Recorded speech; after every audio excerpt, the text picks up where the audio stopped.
UP विधानसभा का शीतकालीन सत्र स्थगित। सपा के हंगामे के चलते कार्रवाई स्थगित कर दी गई है। 12:30 बजे तक के लिए शीतकालीन सत्र स्थगित कर दिया गया है। संभल पर दरअसल समाजवादी पार्टी और कांग्रेस ने चर्चा की मांग उठाई थी। विधानसभा में सपा के विधायकों का जबरदस्त हंगामा देखने को मिला। तो आज आपको बता दें, विधानसभा में शीतकालीन सत्र की शुरुआत हो चुकी है और शुरुआत के साथ ही आपको बता दें 12:30 बजे तक विधानसभा का सत्र स्थगित कर दिया गया है। हमारे साथ यूपी स्टेट हेड विजय त्रिपाठी ज्यादा जानकारी के साथ इस खबर पर जुड़ गए हैं।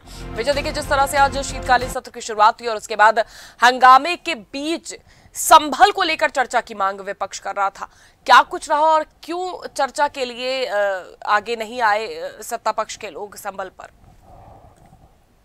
देखिए, लगातार सरकार में जो मांग जा रही थी सरकार से कि संभल हिंसा पर सदन में चर्चा हो और उसको लेकर पूरी तरीके से जवाबदेही सरकार सदन में प्रस्तुत करे। इसके लिए बाकायदा 311 के तहत नियम 311 के तहत सपा ने नियम के तहत प्रश्न उठाने की मांग की, जिसे विधानसभा अध्यक्ष ने खारिज कर दिया। लेकिन फिर भी विधानसभा अध्यक्ष ने इस बात को कहा कि सदन को चलाने रखने के लिए आपका हंगामा करना जायज नहीं। हालांकि ये हंगामा जब दर्शक गीता की बात हो रही थी, जब दर्शक गीता मंडपम का उद्घाटन हो रहा था, उस दौरान पूरा सदन शांत था और सभी ने एक स्वर में अपने स्तर पर कहा कि सदन चलेगा।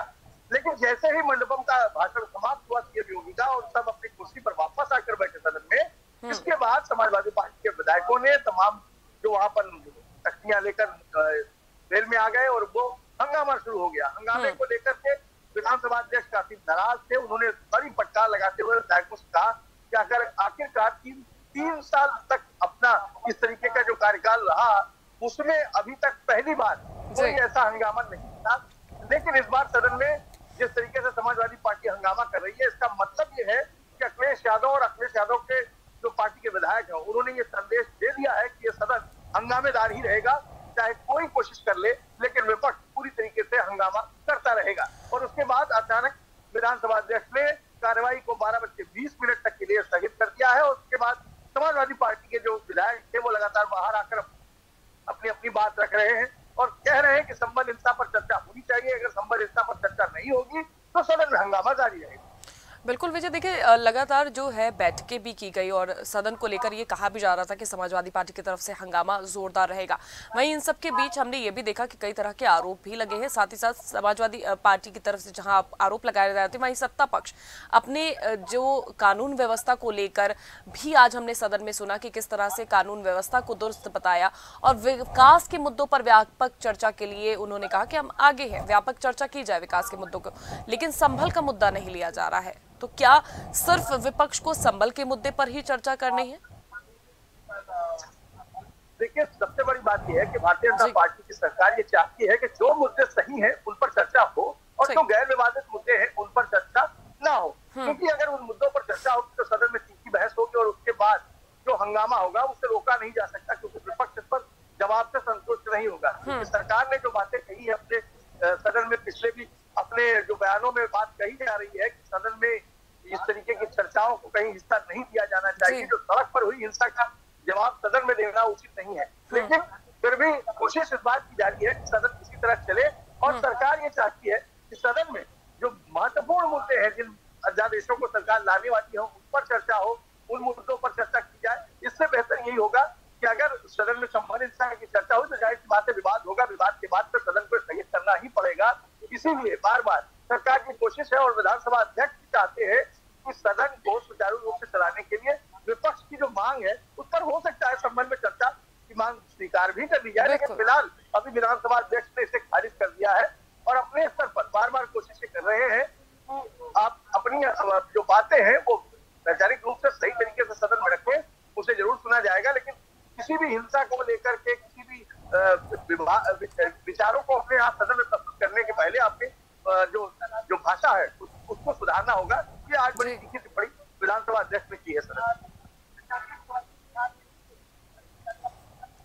जी, और लगातार जिस तरह से विजय देखिए हम देख रहे थे कि देखिए जो विपक्ष है वो अपनी भूमिका में नजर आएगा और नजर आना भी चाहिए।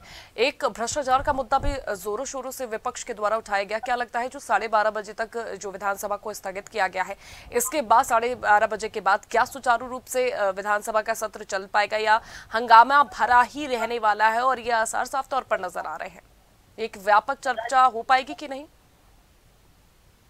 देखिए, विपक्ष के पास सबसे बड़ा मुद्दा इस वक्त आशीष पटेल को लेकर है, जो उसके ही परिवार के एक सदस्य जो विधायक है समाजवादी पार्टी के खेमे से फिलहाल वो पल्लवी पटेल ने उठाया है और साफ कहा है कि जिस तरीके के भ्रष्टाचार को योगी सरकार पालन पोषण कर रही है उसका जवाब सरकार को देना चाहिए। मुख्यमंत्री योगी आदित्यनाथ से उन्होंने जवाब मांगा है और साफ कहा है कि अगर आपके पास इसका जवाब नहीं है तो मंत्री को इस तरीके के भ्रष्टाचार की खुली छूट क्यों दी गई।